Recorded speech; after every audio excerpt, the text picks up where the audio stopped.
All right, everything looking good. We should be live.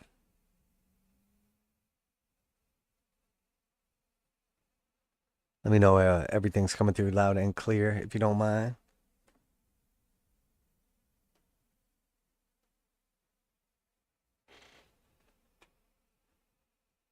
All right, we'll go ahead and get started in the meantime. Welcome back to the channel, Crypto Trend Trader, with our midweek market update. It is 8 p.m. Eastern Standard Time on March, almost said February, on March 1st, 2023. And as always, before we jump in here and get started, I'd like to remind you this is not financial advice. I'm not your financial advisor. These markets are extremely volatile, so please do your own research and trade responsibly. All right, so let's go ahead and jump in here, take a look. So we obviously had our monthly close. It didn't necessarily change a lot of things for me, but we essentially just kind of held on to some key levels on some key assets. But TNX still looking strong here. While we're starting to lose a little bit of strength on the actual trend, we did get another up day and another new high. So while we are at elevated levels and it was starting to look, potentially a little bit toppy, the fact that we took out that previous swing right there and everything else going on right now seems more likely than not we're headed to new highs. And obviously we've been talking about the 2-year and how that's already breaking out to new highs. So new cycle highs looking very, very likely for TNX, which of course is going to continue to put pressure on bonds. I know everybody for a long time now, way too long, has been talking about how the bond trade and all this and all that. I mean, short-term paper, sure, if you're sitting on cash and you want to earn some return, that's one thing. But actual bonds right now, I mean, we're talking about a 40-year bull market that's potentially reversing. So be very, very careful. Not only what you're listening to, but who. So here we see the 2 has broken out to new highs already, and we see the actual bond yield curve, rather, staying very, very inverted here. Matter of fact, we're still at the levels where we are the most inverted, that little blue area right there. So once that inversion ends, we can look back here at some of the previous times when that has taken place, and we'll see.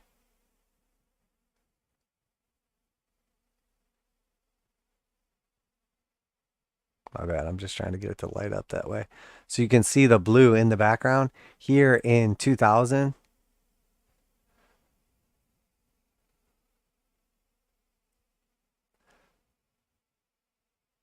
You can see the inversion, and it was just this tiny little thing right here and then rolled over shortly afterwards. Here we see just this itty little bit right there in like 2006, 2007. What we have now is just another level of inversion, something we haven't seen recently, or I mean realistically ever. The amount of blue there, and then it's still surging to the upside. So very, very important.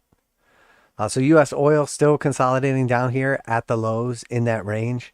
As far as I'm concerned, we're basically inside of this sideways channel. We had this little ascending support right here, but when we broke down, we found support at that same previous low. And then when we came down again, we put in a higher low. So that's actually okay to me.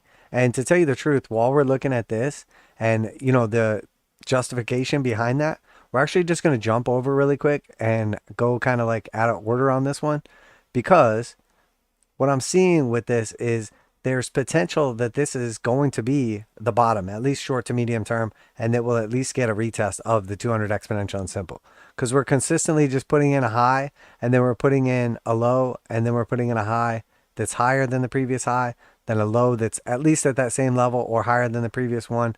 This one was a lower high, but with this higher low right here, I mean, if we just continue right up here and just put in a new higher high, it's really, let me just use the tool so it actually just delete all this. None of that was important. What should we use? If we just do something like this, basically, and we just say, actually, that's what we're looking at, and that this is just part of the next leg up here, we would have basically a low, then a higher low, then a, same low, slightly higher low, a high, then a higher high, then another higher high. And this is actually just part of that same move.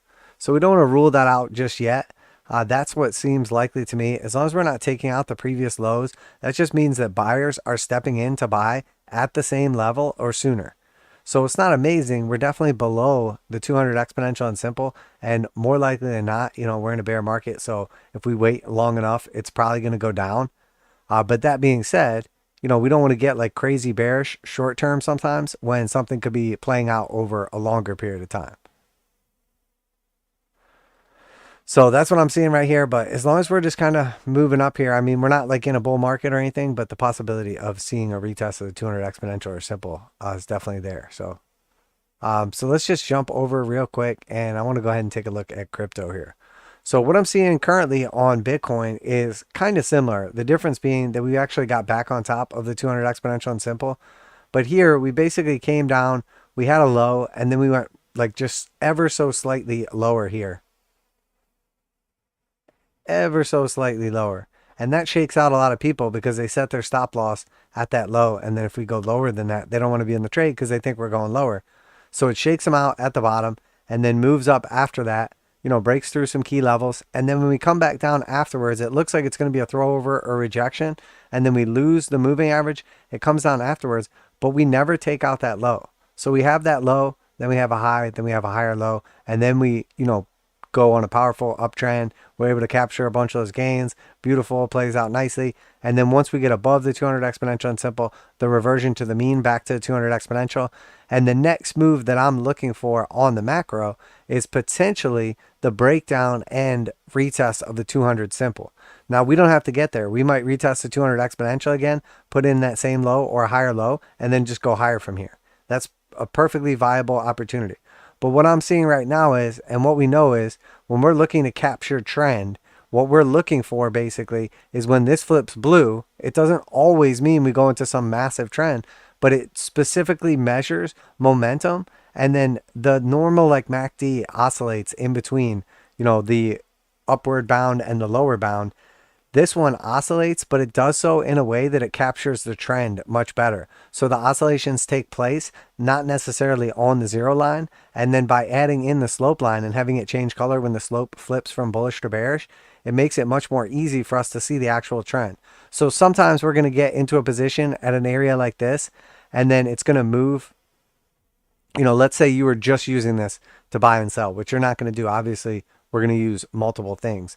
But let's just say hypothetically that when it flipped blue right here, we get into this trade and then it moves in our favor nicely, 8.5%.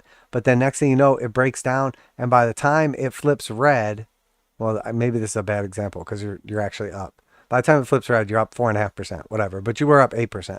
So maybe that's not the best example. Here it flips again.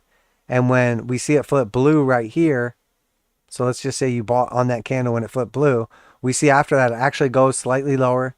So a little downside scare, 1.5%. But then after that, we go parabolic, obviously. And, that was 52.5% right there. So, obviously you don't want to use this by itself. But if this blue area is when we capture the highest potential, even though we're still in a macro downtrend, the 200s are still pointing to the downside. We're still below them. We're definitely in a bear market, for sure. For sure. But that being said, well, arguably not anymore, but we were. That being said, once this flips blue, it can provide potential like this. Could be, consider that a wash trade. You buy in, it basically flips back down, you sell back out, it's a wash. Maybe you're up 1%, maybe you're down 1%, whatever. But we avoid the big losses when we get out for the red areas, when we start losing these levels, and we capture the big gains when we get in for these blue levels. So once we came up here, and then this is just, a double signature. Once we lose all these red histograms, we get that back test, which is what we anticipated, predicted ahead of time, was that exact move, a push all the way back up and rejection. So it played out perfectly because this happens all the time. And then on top of that, not only did we get lucky and guess what was exactly going to happen in real time, but we also got lucky because it corresponded with bearish divergence. Now, how do we keep getting lucky? Well, we just do the same thing over again. Well, that doesn't work if you're doing dumb stuff. You have to do like actual useful things. So that's what the strategy is all about. Keeping it simple and just figuring out what's likely to happen into the future, figuring out what's the probability of that happening, and then figuring out, hey, if that does happen, can I make money? So that's what we're looking for. Obviously, the risk reward plays into this. Position sizing is very important as well. If you make one bet and it's wrong, but you made 99 good ones in front, but you don't know how to do position sizing, so you're all in, you lose everything. So that's not going to work over time. So obviously it's important to pay attention to these things. And then finally, trading with the trend, we know the probability of success when you're trading with the trend is higher. So if we're talking about the difference between 50-50 or 51-49 or 55-45 or, any other random combination of those things, increasing the probability of success is obviously another tool that we can use to gain an edge on the markets.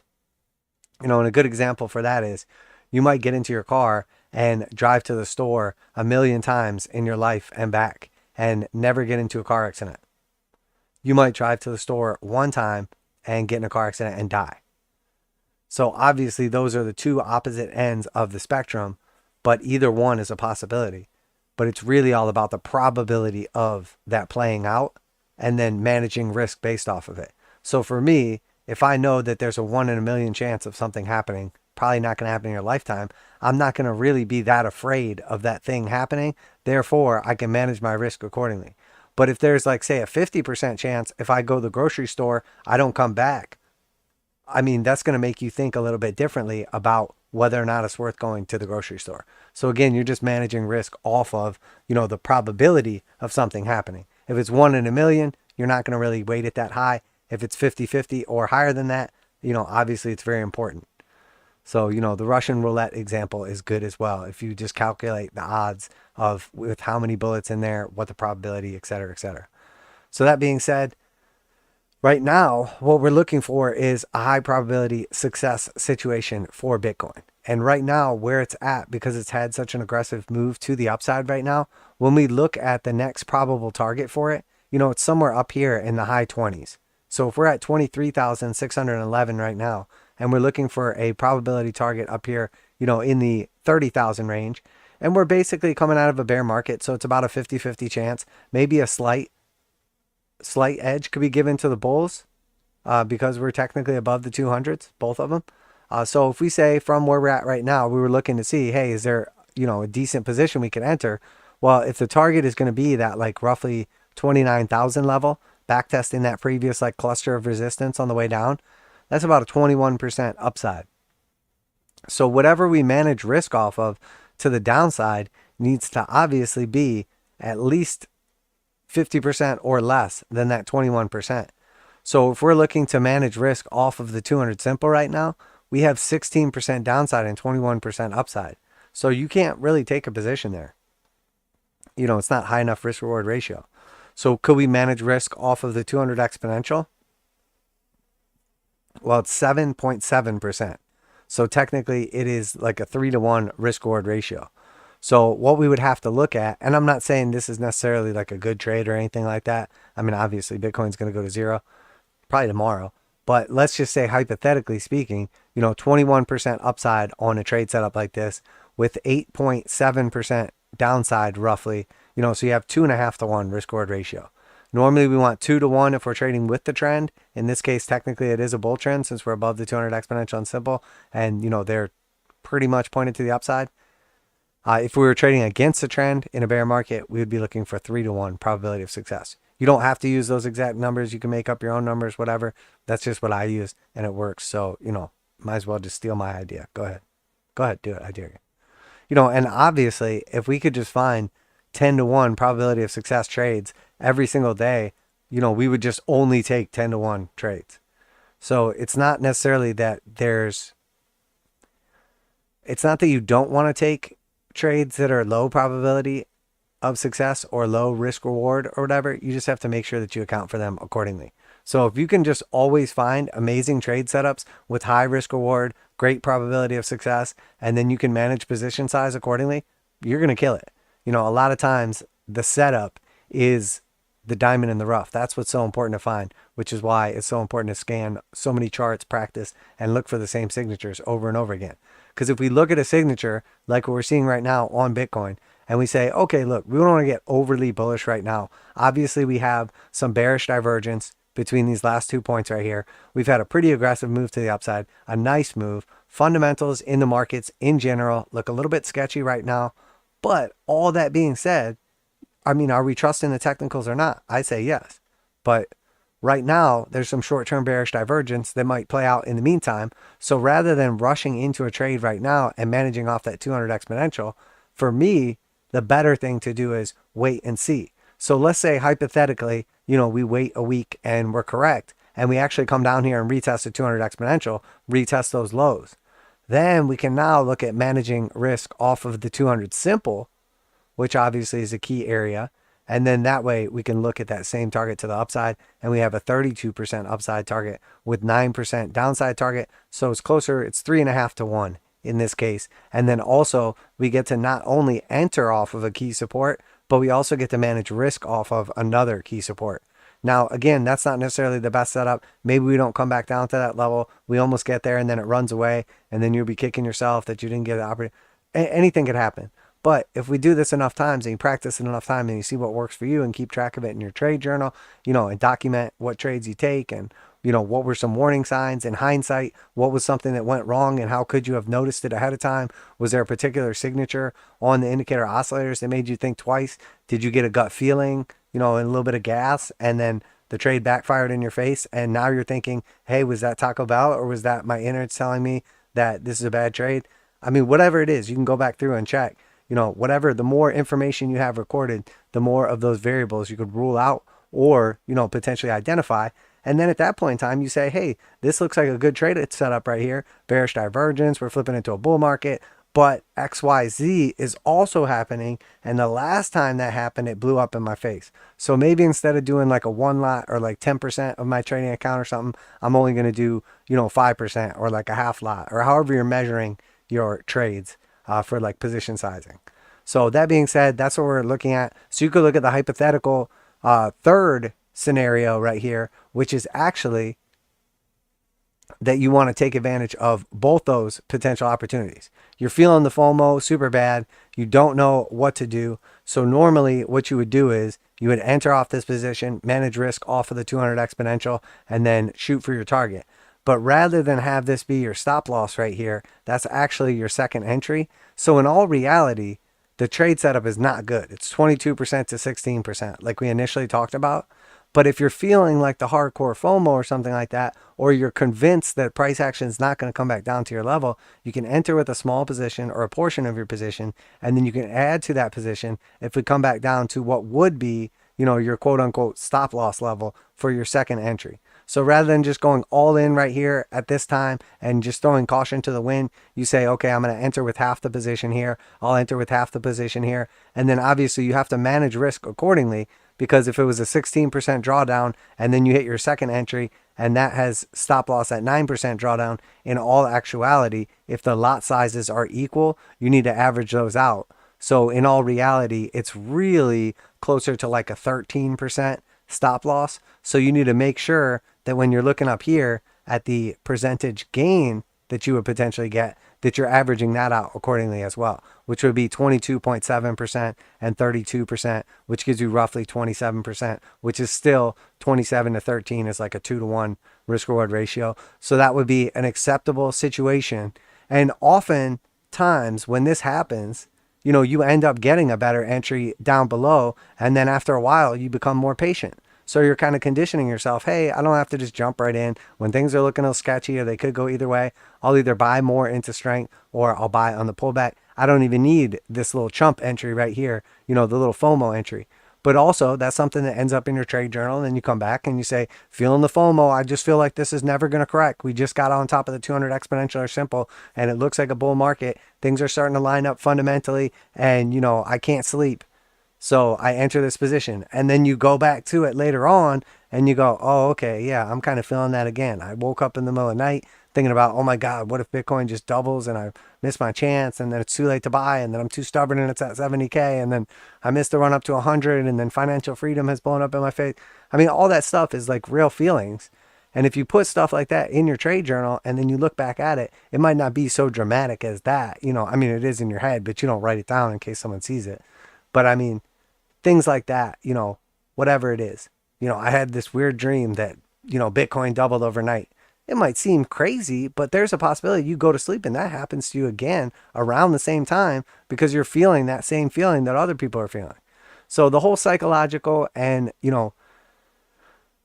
different like ways that trading develops, and the way you develop your trading plan and your strategy and risk management is going to be different for everyone. So the most important thing to do is, not only to figure out something that works from someone that's willing to share it. I mean, I don't know anybody like that, but if there was, maybe they have a YouTube channel or something you could subscribe. It's the least you could do. I mean, Jesus, if it was a good strategy, but it probably sucks anyway. So that being said, if you were to find something like that, it's still not going to be perfect for you, because maybe you're not some, lame ass that sits at home on his throne of swamp ass, like, day in, day out, looking at charts. Maybe you have like stuff to do, maybe you have a real job. Maybe you're an airplane pilot, or, a fisherman. I don't know what it is you guys are doing. Come on. I mean, let me know in the chat. Are you a pilot or not? But that being said, you can manage that off of longer time frames, because you don't have the opportunity to look at that. Maybe it's not a big deal for you to look at the charts once a day and just look at the time frame on 30 different assets, and then decide after or before the close, whatever, what you're going to do with your long-term position. Like, for instance, if I saw this chart right here, and I'm not the type of person that's trading on a regular basis, I'm looking to quote unquote invest. When I see this start flipping into a bull market, I'm starting to think, hey, you know what? I'm just going to periodically buy into strength as this goes up over time. But I still need to manage risk accordingly. I need some kind of line in the sand, even if it's not a stop loss for some little trade on my way up here. It at least gives me something to look at for the actual trend. So if you use, the trend trading strategy, and you just basically, going back Bitcoin's history, we'll just look at like a couple random bull markets. So, going back to like the first bull market for YouTube, for Bitcoin over here, it went absolutely parabolic, and you can see everything's green and blue. So that's like when you want to be in the markets. And then you can see when, things are going awry, everything's red. It's gross. And then again, we see, I mean, you don't have to get it right at the bottom the second it flips. You can get faked out like you did right here. I mean, imagine getting faked out in a situation like this where, Bitcoin was $200 or whatever. It runs up and goes parabolic. Looks like it's in a bull trend. Everything looks good right here at $282. And then next thing you know, it craters down to 200. You sell, and then you don't get back in the position the next time it happens, because you just got faked out. You can't do it. You have to have some way that you're going to manage risk off of that. And then some determinant when you're just going to say, hey, look, regardless of the feeling in my stomach, regardless of if I lost sleep last night, this is a bull market. That's what a bull market looks like. So I'm going to do bull market stuff. And the same thing obviously happened in 2018, 2019. And then, of course, we had the big run up right here. There was a little bit of shakiness up at the top. This is a perfect example of how we got, a combination of just great luck, and then also we used the skills that we have learned to take advantage of this situation. We were able to get out damn near the top based on bearish divergence on the first top. And then when it sold off, we were able to buy basically the bottom based on triple bullish divergence. And then we were able to ride the majority of the way either up here or all the way to the top, and then de-risk before the meltdown happened. And we've been able to avoid this entire downtrend. We took a couple losses on the way on scalps. We've had more winners than losers, obviously. But that being said, now things have changed again. We're above the 200 exponential and simple. So regardless of how we're feeling about the overall economic environment, regardless of if we're feeling like this is going to roll over, I talk about it all the time. We shouldn't let our biases get in the way of the technicals, because that's why we use the technicals. If everybody just traded based on how their heart feels or what their brain tells them, I mean, it would be a complete shit show. And that's why the fundamentals sometimes will bite you in the ass, is because usually once you are feeling something or you get the, emotions of something, it's already too late at that point in time. It's already priced into the markets. So very important we distinguish, the fundamentals, the technicals, the feelings, the emotions, all the different stuff, and then kind of dissect it and then figure out what actually helps us and what doesn't. So that being said, we have some clear areas to manage risk off. The most clear area, obviously, is the cycle low. If we come back down here and we take out the cycle low, that's definitely going to look bad. But for me right now, regardless of my overall bias as to what I think the markets are going to do in time, for me right now, I'm managing all my risk off the daily 200 exponential and simple. So if I go out to the weekly, could we build a bull case or a bear case off the weekly the same way we did on the daily? 100%. 100%. We're on the weekly. We had a massive bull run on the weekly, and then it got nasty, and then nice little run back up on the weekly, and then it got nasty again, and it's good again. 821 or bull crossed. Technically, it's neutral. You know, I mean, we've been in a bull trend for a long time. We're below the 200 exponential and simple, so that's not good. But one is blue and one is red. So it's kind of mixed signals right now. All we really have to do for this to look good is be above 25,000. So we're literally a couple of percentage off from being on top of all of our major 4 moving averages on the weekly that we determine trend off of and manage risk off of. So the same way we're able to build a bull or bear case on the daily, but we don't want to be biased, we're in the same situation on the weekly. So if we look at this chart 3 months from now and we look at the daily and we went into a bull market, it's going to be blatantly obvious what happened. And same thing if we get rejected, break back down, lose the 200s, and then go back into a bear market. It's going to be blatantly obvious. And same thing with the weekly as well. I mean, we're going to know very soon. We have tried 2 weeks in a row to get above the 200 exponential and simple and been unable to do it. But as long as we're putting in higher lows and the more time we spend consolidating at that moving average, the more likely we are to break of it. The way I think about this is, imagine a balloon full of helium and we're down here at the bottom and we're pushing it down and pushing it down and pushing it down, or a beach ball underwater. But instead of the beach ball just being underwater, it's a beach ball full of helium that's underwater. So you might not see a ton of effects while it's underwater from it being full of helium. But once we push it underwater, which think of the water level as the 200 exponential and simple, the moving average, fair value. So here we're way up, you know, and then here we push it all the way back down. And now here we're underwater, we're below fair value. So as soon as we let go, as soon as the pressure comes off, the beach ball shoots up to the water level. But then once it gets to the water level, I'm no scientist, but I mean, I think if it's full of helium and the helium to, you know, beach ball ratio plus like the water that's gathered on top of it, and then potentially, you know, if any bird poop hits it or any like outside factors or something like that, potentially, you know, once it breaches the water level, it can float up. So that's how I look at this. This is that beach ball or that balloon hitting the ceiling, like whatever analogy you're using. The more times we hit it, the more times we try to breach that water level or the balloon hits the ceiling, the more it just kind of goes sideways, sideways. Eventually, we're likely to break.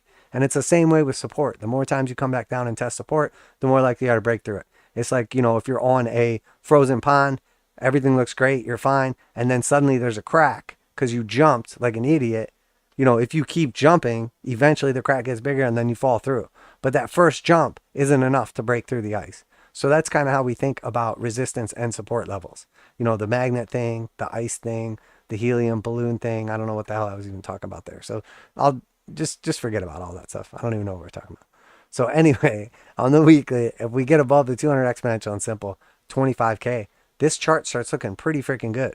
Then we turn on the momentum indicators and, you know, we don't want to get overly bullish yet, but obviously we had this first low, then we had a substantially lower low. Here we had our low, then we had a substantially higher low.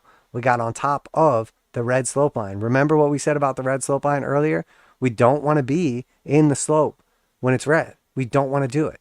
And when we're on a daily time frame, we see a little more chop and the trend's a little harder to identify and we get more false signals. When we're on the weekly trend or the monthly trend, I mean, that's the type of stuff that goes on for typically months or years to come. So this whole time it was red and nasty and gross. And what did price action do? It was red and it was nasty and it was gross. Oh, okay, cool. So it worked. Congratulations. We did it. We used an indicator to tell us stuff. The same stuff that the 8 and 21 told us. Oh, okay, cool. So then why do we use both of them? Because they don't always tell us the same thing. That's what we're looking for, though, is that confluence. So we see, you know, in many ways on the weekly, these actually lined up and told us the same thing. So here, actually, when we started to see the bullish divergence, the same way that we saw a bearish divergence previously up at the tops, we were able to identify, hey, there's some bottoming signals. And then we see that divergence building, bunch of green histograms on top of the slope line now, and we say, hey, that's the first signal. 2 green histograms, then we're above the slope line. Well, that's all good. A bunch more green histograms, then the slope line flips blue. Wait a minute, that's part of the strategy too. Oh, and now we're above the zero line? This is maximum bullish right now. This is as bullish as it gets. I mean, you know, obviously if it was way up here, it's more bullish in the bullish control zone. But this is all the signatures, me personally, I use on the weekly to enter trades based on the TJD TDMACD, which is obviously an amazing indicator. And if you're not using it, I mean, you're just crazy. Same way that the 821 bull cross right here is the first entry, getting above the 200 exponential in second is the second interest point.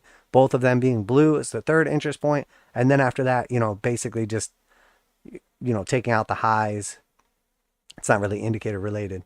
And then same thing for the stochastics as well. You know, if we're in If we're inside the bearish control zone, that's not good. If we exit the bearish control zone, or we see the hard buy signal, aka if the green area goes away, or we see the hard buy blue signal, that's step 1. Step 2, now we've exited. That's good. Actually, technically that's step 2 and step 3, because the knife getting on top of both stochastics is step 1. So knife gets on top of both stochastics, then we exit the bearish control zone, then we get the hard buy signal, and then after that, the most bullish thing we can have is being inside of the bullish control zone. So that happened. It corresponded with this. It corresponded with this. You know, we saw a lot of signs that lined up. Now we are at resistance right now, which normally I don't want to buy into resistance. So, I mean, technically we're not at resistance. Resistance is still a couple percent over our heads, but 6.7%. So what are we really looking for? What matters right now? We want to get above the 200s. Okay, so that's our line in the sand. If we get above the 200s, things look thick and juicy, okay?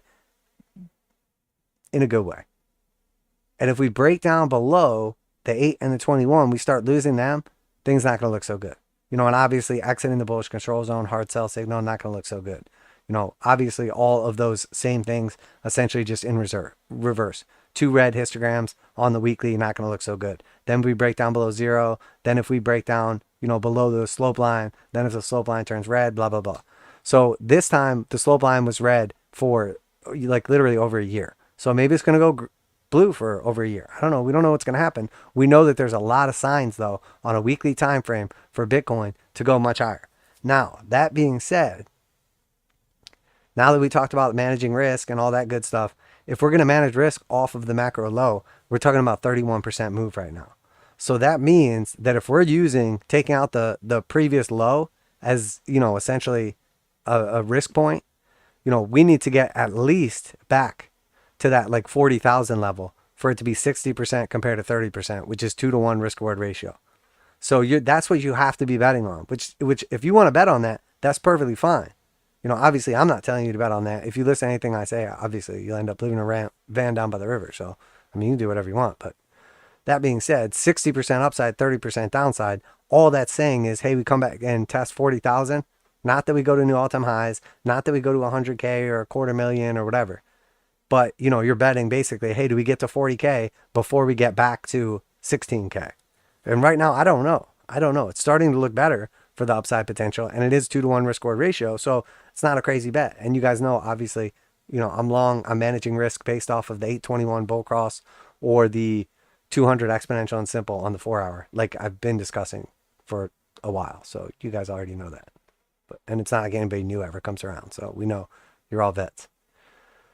So now what about the monthly? So let's talk about this monthly here, okay? I don't love the monthly, but I also don't hate it because it did something very, very important, okay? We saw all these red histograms. We see the red slope line, not good. We got below the 0 line. You know, finally we put in 2 green histograms though. That starts looking good based on the TDMACD. So starting to look decent. We get the first sign of life, I should say, out of this. Same thing with the with the Jewel Thief. You know, we left the bullish control zone. We get the hard sell signal. The Stokes go straight down. The knife gets back on top of the Stokes. That's first sign. You know, it doesn't actually matter the order that the next 2 happen.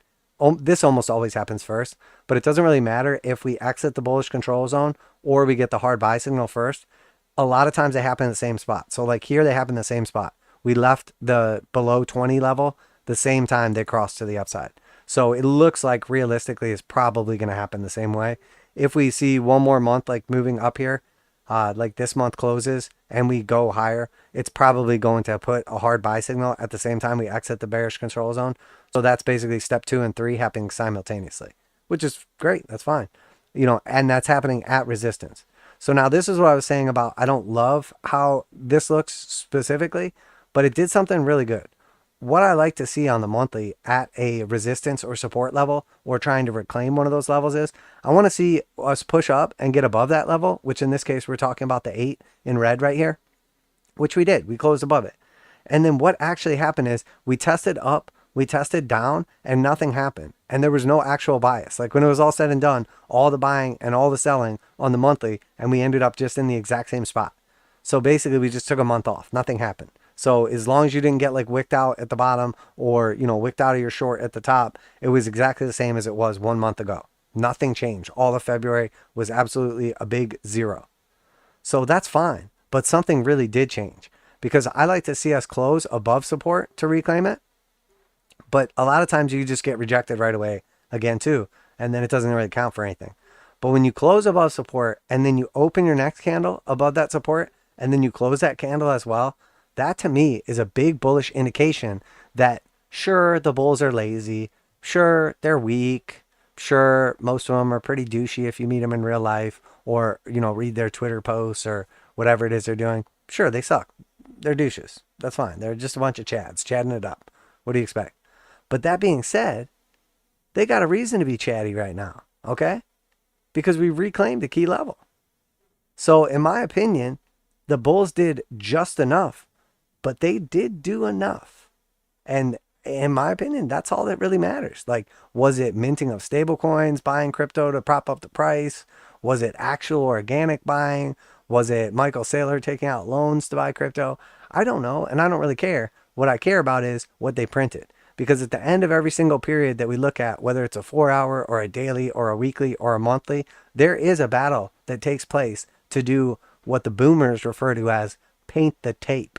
And all that means is, you know, back in the day, stocks printed out on the tape and the prices. So they want to quote unquote paint the tape, aka make it look a certain way for people that later see that. So that's all the chart is. Every time frame that closes, we're just looking at, are the bulls or the bears specifically doing something to make it look to all of the speculators watching like something's happening. And that's, you know, oftentimes them painting the tape.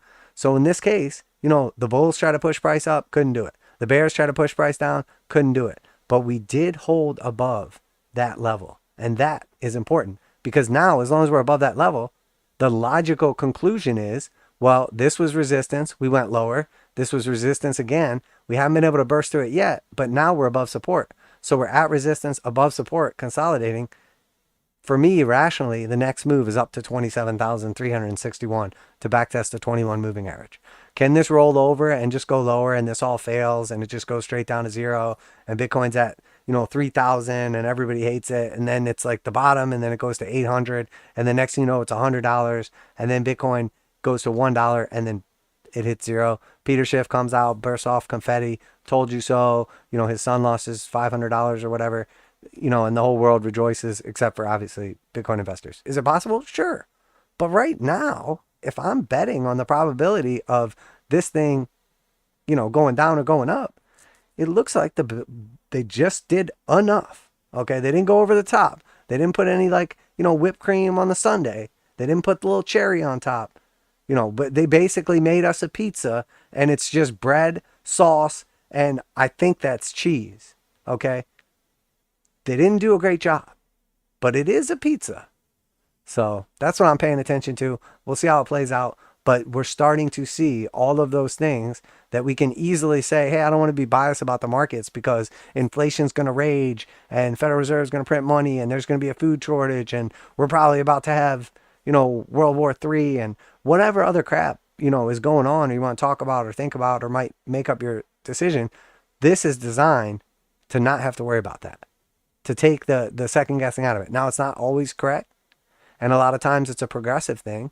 But if we have 10 individual points, you know, from our 3 different indicators that we're using that identify the strength of a trend, I mean, we're starting to get to that point where now we went from like 1 good thing or 0 good things or 3 good things to now it's like, hey, actually, we're like, have a lot of good things to pay attention to. I mean, it still goes straight down and goes to 0, obviously, but at least there's something to talk about that's exciting.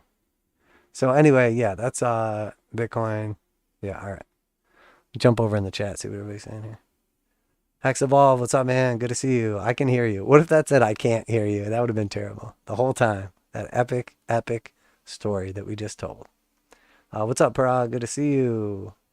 Good evening. Some evenings backs. Can we check Baba? Yep. Yeah. Oh, yeah. Have the same feelings. With Hex when it triples in price. Jay Hoff says, good evening. What's up? All right, sweet. So let's keep ripping here. All right, so that is our Bitcoin chart. That is a little bit of like the psychology mentality that goes into, you know, the indicators and position sizing and managing risk and blah, blah, blah, blah, blah. So in the meantime, could we manage risk off of this point, off this point, off this point? Sure. Off the lows, sure. You know, whatever. And I mean, let's say you're just like, that just sounds like an awful lot of work for me. You know, what's the odds on like the real bet? You know, say, dear God, they get me every time. Like, what's the real bet? I mean, so, you know, what's the real bet? The simplest bet that you can make on Bitcoin right now is Bitcoin go up or Bitcoin go down. So, I mean, what's the real bet? You know, it's basically Bitcoin goes to zero. Now, I can't illustrate it on this chart, but realistically, if you say, hey, are we going to put in a new low before we put in a new high? That's 191% upside, 32% downside. That's 6-1. So if you bet right now that we're not going to take out that cycle low and we are going to take out the high sometime ever, maybe it's in a month, maybe it's in 6 years, maybe it's in the year 2067. I don't know. But if that happens, you know, you basically made a 6-1 bet. Now, if this goes all the way to zero, that's 99% downside, obviously, from where we're at. Well, 99.9. We'll assume somebody steps in at like 10 cents and buys up all the Bitcoins. So that's 191% upside compared to 99% downside. So that's not quite 2-1, but almost is. So that's potentially a viable bet. You know, you'd say, hey, with some of my money, I'm going to bet that Bitcoin doesn't go to zero. And that sometime before it doesn't go to zero, it goes to a new all-time high. And that's viable. You know, that's what you're looking at. So, you know, there's different ways you can use it on different time frames or whatever. But, you know, works on all different time frames. Like we said, 4 hour, all that good stuff. So, yeah, that's Bitcoin. Futures chart, not looking much different. Just kind of hanging out here at the 200 exponential. It's going to take a little while for the 200 simple to kind of flatten out and then roll up. But if we consolidate above this level long enough, it's going to look like we're going higher. We do see that same bearish divergence, though. We're below the slope line now. The same way we got rejected on the daily Bitcoin chart when we came back up and touched it like perfectly. That's like the most beautiful, most reliable bearish divergence signal in all of human history that I'm talking about, that I basically made up. So, you know, carve that into a tablet and preach to the choir, because that's the one. Now, that being said, you know, bearish divergence or clear rejection looks like we're going down lower. So probably the entry off the 200 simple, you know, or the 200 exponential is looking a little bit juicier right now. We're very close to losing that daily slope line on the 821, etc. So it's all about what time frame you're looking at, whether you think we're bearish or bullish, and then in the meantime, trading the chop. All right, so futures chart, you know, this one, obviously on the shorter time frames, looks like we're losing the 200 exponential. Most likely target would be the 200 simple, 21,180. Same clear rejection. This hasn't quite flipped red yet. So it was blue for a while, a little scare here at the bottom, and then went parabolic. So if it looks like it's about to flip red, maybe the best thing to do is kind of sit out the Bitcoin market for the next couple days, weeks, or months, or even a year. Maybe not that long. Maybe not. Ethereum. Still looks about same rejection. It's trying to creep up here higher. You know, what is it going to do? Maybe it comes up here, puts in a new high on a close, and just prints like a third drive of bearish divergence. Very, very possible. Same thing with Bitcoin. It's not crazy to think we come up here, push higher one more time. Everybody gets super bullish again. Third drive bearish divergence. We break down and then eventually print a higher low, and then we go much higher from here. Let's not rule it out.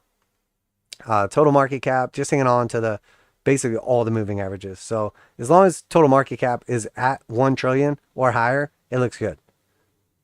I mean, it's doing just enough. We know what the bulls do. They do just enough. We've all been in a relationship like that. A lot of us were the guilty party and probably still are. I mean, let's be real. You know, we're guilty of doing just enough, but we did do enough. And that's just what's happening with crypto bulls right now. You know, same exact thing, the bullish divergence, the momentum, the blue, the green, all that stuff. So just play that part back, but just look at that picture instead. And then every time I say Bitcoin, just say crypto market cap. Here, you can put it in there. Crypto market cap. All right, Bitcoin dominance on the weekly, hanging out in the middle of the range right here, above the 8 and 21. Looks like we're going to keep creeping up here to the top. Tells us, you know, all momentum in Bitcoin's favor compared to altcoins and stablecoins. So what does that tell us? People are putting more money into Bitcoins than they are into altcoins or stablecoins. So money coming out of stablecoins is just going into Bitcoin and altcoins. This looks bullish. because it's coming out of stablecoins, as long as a decent amount of the money coming out of stablecoins is going into Bitcoin also. So by eliminating the stablecoins here, now we can just see, okay, we know money is coming out of stablecoins into Bitcoin and altcoins. So where is that money going proportionately between only Bitcoin and altcoins? And that's what this chart's all about. And you can get the how to make this chart for free and blah, blah, blah. So yeah, on the weekly, without those stable coins, doesn't look quite as bullish, which makes sense. As things are kind of going up, people are getting more excited about Bitcoin. But now we're seeing something. And again, it sounds crazy. And you're like, dude, you're a dick because sometimes you're bearish and other times you're bullish and sometimes you switch. Yeah, I know, it's crazy, right? But that's reality, okay? So I'm bullish on Bitcoin compared to altcoins and stablecoins. But on this weekly chart, we are very close to losing the 821 cross right here. So it tells us that people are putting money into stablecoins, and potentially if the trend continues, which in that case would be this going down, you know, we could potentially have an 821 bear cross on the weekly. We could potentially lose this green slope line that's been in place since January of 2022, okay, a while ago, all right, 1 year roughly plus some change. So that being said, you know, hey, if Bitcoin continues to the upside, if altcoins continue to the upside, or even potentially just go sideways and nothing changes, we're going to start losing key levels. You know, 821 cross, the ascending support. We have hard sell signal exiting the bullish control zone. We have, you know, basically that red slope, red histogram, losing the slope, rejection, and breaking down. So now a bunch more red histograms, and now the red slope line has turned. So this, I've been bullish on Bitcoin related to altcoins. We had a nice little run up right here. We gave a lot of it back. You know, we talked about this at the time, how it looked like it was going to break out and go higher. It underperformed. We didn't make it back to the 200s, and then we started breaking back down again, blah, blah, blah. We talked about all that in real time. You know, I thought this was going to go higher. I thought it was going to get juicier. I thought we needed a shakeout from all the trash altcoins. Apparently we didn't, because right now we're very close to this going in the other direction, which is historically, you know, that's like the bull runs. This is February 2021 right here when it crossed red. So if this is red, it's red for Bitcoin compared to altcoins. If it's green for Bitcoin compared to altcoins. So like red means stop, green means go. So if we flip red here again and we start breaking down from these levels and this slope line rejects and the hard sells, I mean, that means altcoins are doing better than Bitcoin. I don't see much of a scenario where going into the future, everybody is like, oh man, crypto is crashing. It's going down. It's horrible. Oh, it's like in this horrible, just free fall, bloody waterfalls everywhere. And then it's like, thank God I'm holding Dogecoin. Thank God I'm holding SHIB. If I was in Bitcoin, I would have lost twice as much. I don't really see that situation happening. I don't see it. Now, is it possible? Sure. Maybe Satoshi comes out, starts selling off his coins. Maybe the CIA comes out and says, well, that's the same one. They say they're Satoshi. So it's just the same one again. So let's just say some weird stuff happens with Satoshi, or we see some coins moving on the wallet, or regulators come out and say, we tricked you idiots. You all thought you were like decentralized freedom fighters, and you just like built you know, centralized network for our new stable coin, you know, central bank digital currency. So thanks for doing all the hard work for 12 years, you fucking schlubs. Now it's time to, you know, go back to being a slave for the man. I don't know. I mean, that's a potential situations where that could happen. But aside from some crazy extreme situation like Satoshi or, you know, government conspiracies, I find it hard to believe that crypto is melting down as altcoins appreciate relative to Bitcoin. So what that tells me is if we see a big breakdown happen on this, if we see Bitcoin continue to strengthen on the weekly chart, like we were just talking about, longer term, maybe not in the next couple weeks or whatever, the likelihood is we're going back into a new crypto bull market. So this doesn't make any sense. There's no way we go in crypto bull market. You're dumb and mean and I hate you. Okay, whatever. Maybe it's inflation. You know, obviously Bitcoin acts as an inflation hedge, and, you know, all of the other trash cryptos, altcoins, whatever you want to call them, benefit because they are the, you know, genital warts on Bitcoin's nuts. You know, like, or whatever. I guess that's kind of a new school saying. So for all the boomers out there, you know, the rising tide lifts all ships, whatever your analogy is. Okay. So in my opinion, there's definitely a setup, a hypothetical situation that we're setting up for where we're about to go into a massive crypto bull market. Or we just get rejected and it goes straight down. I mean, I don't know. But there's definitely a setup. There's potential here. Okay. I mean, we can build a case.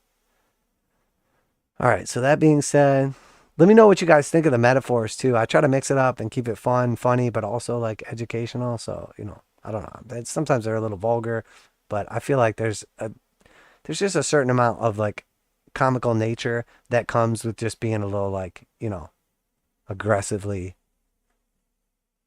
spoken.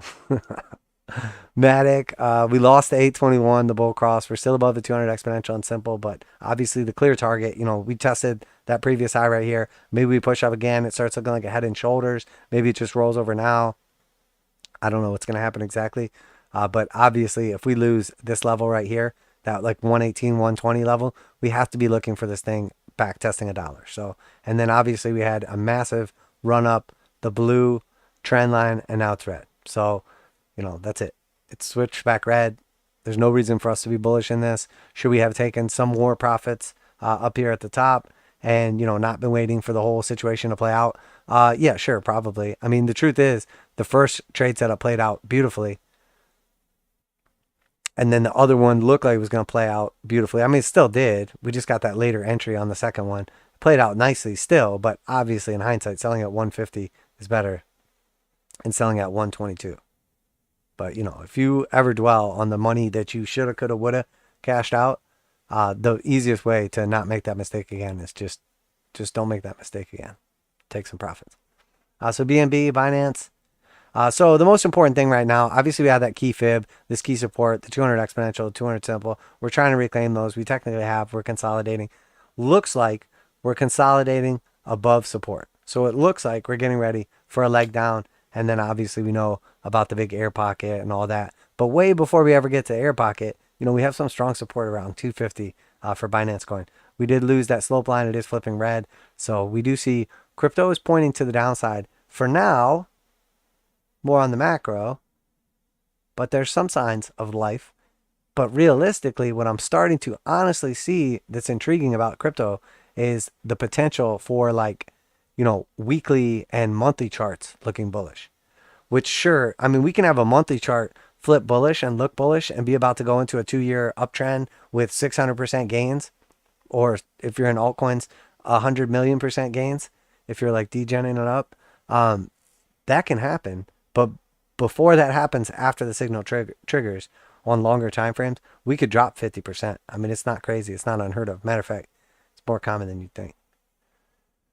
All right, so what are we at? I've got a hard stop time constraint here tonight, guys, so we're not going to go too long. So DXY, backtesting the 200 exponential, still below the 200 simple. Most important thing is shorter time frames. This looks tired, like it could retrace for a little bit. We could see a little equities rally. But that monthly time frame is what I'm looking at right now. That monthly close pretty freaking bullish. Basically bounced the 21 perfectly and then close at the 8. So what I'm looking for here to potentially happen, no, the other way around. No. So we closed back at the 8 off of the 21. I might have said that. Sorry. I was thinking ahead of myself and I think I confused me. I'm dyslexic, but when I talk, not when I read. So that being said, we're retesting now the 8 off of the 21 acting as support. So we could go down here a bunch. We could go up here a bunch. But what I'm looking for is the same way we talked about Bitcoin on longer time frames, closing at that support level. I want to see what do the bears do and what do the bulls do and where do we end next month. Because if we end up right back at the same place again, it actually looks more bullish than bearish. Now we do have hard sell signal. We did leave the bullish control zone. We do have all red histograms. So I know what you're thinking. Why are you being a hypocrite? Because every time you say those things happen, we go lower, and that's when we don't want to be in. 100%. And that is definitely true. But the dollar is notorious for being a dirty, dirty little douche. Okay? And you ask anybody that's ever bet against the dollar what it feels like to just get rammed by them dollar bills, yo. And there's all kinds of statistics about weird stuff that's on dollar bills and stuff like that. So they're definitely not clean. They're definitely not sterile. So the last thing you want to do is get bent over and get dollar fisted. Okay, but it's known to do it. And I know what you're thinking. What are you even talking about? How could the dollar possibly fist someone? All right, look. We see bearish divergence between these 2 points right here. We get the hard sell signal, very clear bearish divergence. We break down, we exit the bullish control zone, and then we find support at the 21. We backtest the 8, and then the dollar proceeds to fist anybody that bet against it. And I don't mean, kind of like dabble around a little bit with like a pinky or something like that, kind of poking to see what it. I'm talking about a straight up fisting. Okay? So sure. So there's one example of where, people got screwed by the dollar and your whatever weird example. Okay, fine. All right. Well, here we go. Same thing again. We're exiting the bullish control zone, and if you want to look at this on your own chart, whatever, this is like the 2015, 2016 period. We're exiting the bullish control zone. We get the hard sell signal. We start to break down. We find support on the 21. We backtest the 8. And then, sure, if you didn't sell or you didn't buy and you just stay in, it's like not that bad of a candle, okay? If you just cut off the wicks, it's not that bad of a candle. But in real time, in a single month, when you see a down move in the world reserve currency of 3.5%, and then a move to the upside of another 5%, so like an 8.5% trading range in a single month on the world reserve currency, it's kind of a big deal. So if you're breaking down right here and you're like, oh yeah, this is it, I'm entering the short, dollar's going to zero. That was my Peter Schiff impression. And then you're like, oh God, no. Oh, what was I thinking? Because it's all the way from the bottom to the top. That's where your pain's at, from tip to tip. And the same thing here. If you get bullish, when we start pushing up and breaking out and we start testing the previous highs, and then all of a sudden we break down, it's the same exact thing. Only the difference, you get absolutely hammered right here. But just be very, very careful, because we see that over and over again with the dollar. And what that is, it's not some big conspiracy theory like fighting people. It's institutional money, or central banks or whales or market makers or manipulators. It could be the almighty God himself or Buddha or whatever your God is. I don't know. Maybe it's whatever. I don't want to offend anybody saying some random weird thing and then you're like, hey, that's my God. I can't believe you said that. That's crazy. Whatever. It's not about which God, okay? I'm talking about big players in the market being on the wrong side of a trade. Happens all the time. There's a trade that built up momentum for a while and people get greedier and greedier and greedier. And then somebody buys the top and then it blows off and then it comes down. And then all of a sudden, institutional money does not like to lose. So they push the price back up and then they exit at those levels. Get back out. Maybe they got in way down here. So they're not actually losing, but they don't want to lose those profits. So just be really, really careful. Really, really, really, really careful. All right, so Tesla on the next. Tesla on the daily. So they had like their, investor day today about the batteries or something like that. I don't know, whatever. So it was down here like 195 after hours. We know what happens. Everyone hates Tesla. We buy the bottom. We sell the top. Everybody gets excited at the top. And then actually it was buy the rumor, sell the news. Maybe not. Maybe not. Maybe not. Maybe just this one time. It won't happen like that. Microsoft, clear rejection off the 200s, back down below them, looking disgusting. It's no Google, but it's not looking good. So we have this ascending support. We'll pay attention to that. But, there's a decent amount of chop through here. So anything that's kind of like hanging out at its lows that chopped around for like a couple months, it's not just going to like drop down straight to zero. But obviously we see all the signs that the bears are in control and we're going to be testing lows. Now, once we get down to those levels, we start to, see some exhaustion. We start to build some bullish divergence. Are we going to scalp them right back up to the upside and potentially break through the previous 200s, get back above the high, and then go back into a bull trend and have bought the absolute bottom? Of course we're going to do that. But, let's wait. Apple, so about to get the 821 bear cross below the 200s. This looks nasty again. So obviously we closed out the short on Apple as this was looking like it was going to put the squeeze on us. And it worked out perfectly. We closed out right here and then proceeded to go 15%. Would have been against us, but obviously we had closed the short. So that was nice. If someone was potentially interested in, betting against Warren Buffett, because I'm not sure that there's buffets in the future. I don't know. I'm starting to think they're outdated. Matter of fact, I know that for sure. I mean, some of those buffets are, what, 80, 90 years old? Probably 100. I don't know, specifically talking about any particular buffet that you maybe stepped on, but if there was one. So that being said, I mean, I don't know. Looks like it's going to start retesting the lows, retesting at least some of these key support levels. So bunch of momentum.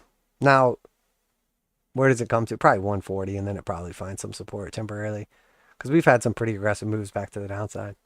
Aggressive moves up, aggressive moves down, but nobody does it better than Google, who like literally is just like the most range bound thing ever.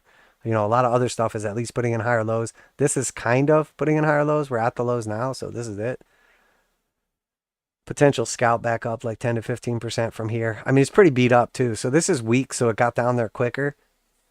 Probably not going to be the first one to like start ripping suddenly, but this will present some opportunity if we do start seeing some strength in the markets, because a lot of stuff didn't sell off as aggressively back down to the lows. Now, oftentimes market's not going to give you a bunch of opportunities to literally buy the lows, given like a percent or two. But G Nasty might just be willing to do that for us. Meta's still holding for now. Obviously, we had this short setup right here. Still got a little ways to go. It bounced to 21 pretty nicely. Reclaimed the 8. We'll see what happens. This is full-on slinky theory. There's so much support via moving averages and Fibonacci's right now. I mean, the real goal is just get that gap close at 153. Amazon is next. Again, looking very, very weak. So, we're basically back. We moved all the way back to the 618. And now here we are retesting the 886. So losing the 786 there was not cool. We want to move basically, up to the upside and then find support. Is it possible we find support at this level and that's a good buying opportunity? It definitely is. But it's looking a little compromising. What I'm looking for right now in these markets is, because a lot of stuff is showing the beginning signs of looking nasty. When I see something like this, a bunch of blue like this, a bunch of red like that, and then we're below the blue, and we've already exhausted a lot of the move to the downside, what I'm looking for is those green histograms back up and then that next rejection.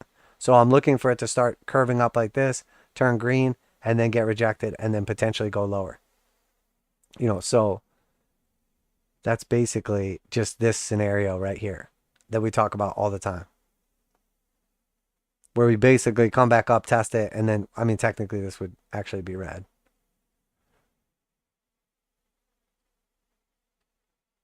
So that's what I'm looking for to potentially happen here. And then when that happens, that's going to give us the potential buying opportunity, either at the lows or off exhaustion or something along those lines. But there could be a little scalp in the meantime, but probably is just a back test. So NVIDIA had that big move up here, that gap. I do expect that to come back down and fill the gap at 208. The question is what happens after that. I mean, I'm sure everybody's looking at it to fill the gap. Bearish divergence, massive knife stab up and rejection.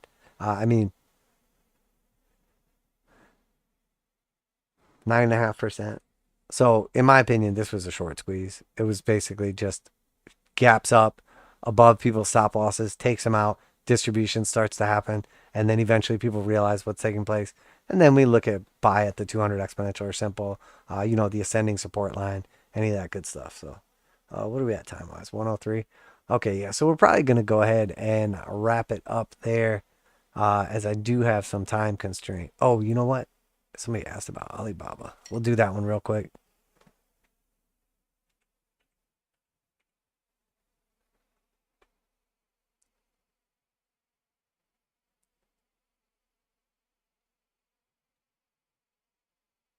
Gaze into the eyes of the magic Alibaba.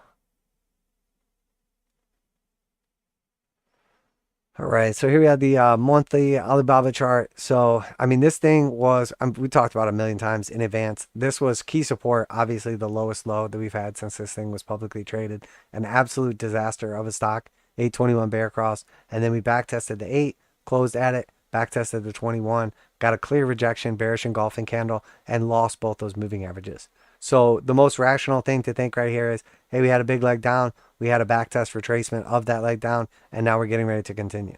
Now here we see momentum starting to pick up in the form of green histograms. Slope line is still red, and we're still below it. Hard buy signal exiting the bullish control zone. So it was enough of a move that it's starting to build momentum to the upside, but losing those moving averages and that nasty bullish engulfing candle is crucial in my opinion. So more likely than not, we're going to come back down here and attempt to retest some of the lows. Do we get all the way back down to the lowest low? Do we go lower? Do we find support sooner? Obviously, we don't know any of that. If we go to the weekly, still looks disgusting. So we see bull market crossed into a bear market, 821 bear market. We cross back up into the 821 bull cross right here, and now it looks like it's about to get rejected.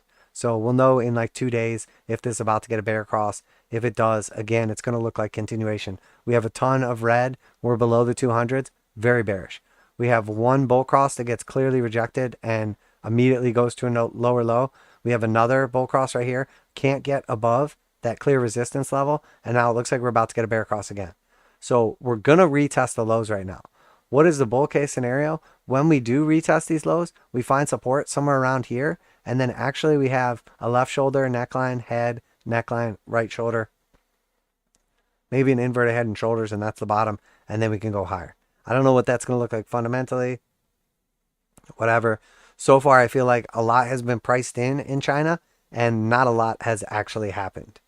So I think a lot of what people were pricing in, or, you know, realistically, is it that China is not getting the big bounce everyone's expecting, or gaining the momentum everyone's expecting, or is it that they just misplaced where that momentum was going to take place? Because what happened? Think back. It's super simple. I mean, you ask your kid, hey, what happened when we were locked down? Where did we spend our money at? And you're like, we still spend it on food and Amazon. So sure, okay, when you're locked at your house, you buy necessities and then you buy stuff off the internet, goods. You know, maybe at a shopping mall once or whatever. What about once you reopen? Where did everybody spend their money? Did they spend it on Alibaba? Did they spend it on Neo? No. They spent their money on trips, you know, on experiences, on services. So everybody's excited to get back into these like goods related stocks because the reopening story, but actually the reopening benefits a different part of the market. So sure, maybe we see a burst in China. Sure, maybe a bunch of stuff gets priced in, but is it even the right stuff? I don't think so.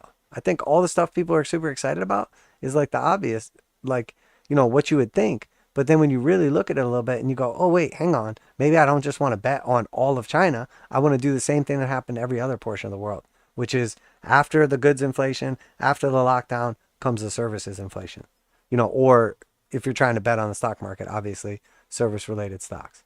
So this to me looks like it's going to roll over. We are above the slope line. It is blue. That's good still. Technically, we could come down to it. We could retest the lows. We could print this inverted head and shoulders, come back up to the neckline, get the measure move back up here to the 200 exponential and simple, consolidate at those levels. And then next thing you know, we're at new all-time highs and everybody's happy and we're all winners. Maybe. But what it looks like really is happening is, hey, we tried to the upside. It went pretty good for a little bit and now we're getting rejected. So, you know, probably we're going to, if we try the upside, that doesn't work. We get rejected at clear resistance. Probably we're going to try to the downside and maybe we'll find support at that little inverted head and shoulders. I don't even remember what's on here. Oh, this was if we broke above the 200 exponential and simple. This was the, oh, that was that previous low if that stuck. So what if we just adjust this a little bit and then we say, okay, so we went from, and that was, I think, the all-time previous low. So if we went from the high right here to the low right here, we bounce back up to the 382, we're back testing the 236. So if we lose the 236, it's going to look like we're going to retest the lows. If we hold support above the 236, we're going to back test the 200 exponential and simple. We'll come back up here to the neckline, and then maybe this trade setup can play out. But remember, previously, key criteria was to take out that previous high and take out the 200s for that trade setup back to longer time frame moving averages or Fibonacci's. But now, once we come back up here and get rejected again, it's going to be essentially the same thing where if we clear the neckline, you're going to move up. But if, hypothetically, somebody was saying, you know what, I'm like super bullish on this. You don't know what you're talking about with the goods and the inflation and the services. So, you know, I'm just going to do what I want to do, which I encourage you, by all means, do that. I'm definitely wrong all the time. I mean, ask my wife or shit, ask my girlfriend. That being said, if we come back down here to that 236 where we're at now, or we retest a little bit lower, I mean, there's some serious potential for inverted head and shoulder. And then obviously, you know, the breakout move on the inverted head and shoulders is just the neckline, the head to the neckline. And then that gives us the back test of the 200s. And then if we back test the 200s and the 786 and the, you know, all that juicy stuff, then we might as well just go to new all-time highs. So, I mean, might as well just buy now, Alibaba going to new all-time highs. Done. Should have just said that to begin with. Maybe. I mean, maybe. But that's what I'm looking at. You know, we're using up a lot of momentum. We have a bunch of red histograms here in a row, red slope line. We're retesting key support. I mean, there's definitely a world where, you know, there is a, ignore the old trash trade setups and look at this. Dear God, I hate this. Why does it, am I the only person that just, no matter how many times I use these tools, that just the fib retracement tool and the long position are just too similar and they're both on the left side on a bar, even though one is like 3 slots higher than the other one. Regardless, they're just, they need to change them. They look too similar. Do anything. Do something, TradingView. All right, so that being said, what are we looking at? You know, maybe you want to take an entry around that 236, around where we're at right now, roughly. And then, you know, if we start breaking down below maybe like the lowest low close from back here, that insane like wick down, you want your stop loss, I don't know, something like that. It's like 13% stop loss, 39% upside, roughly 3-to-1 risk reward ratio, trading inside the triangle. But what you're really looking for is, hey, if this is going to be an inverted head and shoulders and play out and give me those thick and juicy gains, you know, the good kind, you know, what are my targets to the upside? We start looking at the 0.5 as the next target to upside. We start looking at the 618, the 786. Do we say, well, if we get that high, we're just going to go to new all-time highs? I mean, that's fine. There's definitely some arguments to be made for that. So, you know, what are your potential opportunities? Well, take an entry now, get stop loss, stopped out, lose 13.6%, feel like a chump. Okay, congratulations, you did it. If you're trading with 10% of your account, that's 1.36% loss of your account. So good job, chump. You lost 1.36% of your account if you get stopped out. Or 40% upside, or 92% upside, or 267% upside. I mean, there's definitely some potential there. And arguably, if you're looking for that kind of upside, you know, maybe you're saying, hey, actually, if we don't put in a macro low, I'm willing to risk 29% compared to 267%, because still 9.5 to 1. So, like, I'm okay with that. I'm okay. But if we take out the low, we go to the lowest low ever, it destroys my bull case. All the moving averages pointed down. We're clearly in a bear market. You know, we're probably going to break down from that, whatever. I mean, or maybe it bounces there and then you look like an absolute chump. I mean, anything could happen. So that's the important thing, is to figure out the hypotheticals, figure out what's the percentage chance of those hypotheticals to play out, figure out what's the risk reward, and then mash all that up into just, you know, an intelligent trader snowball, okay?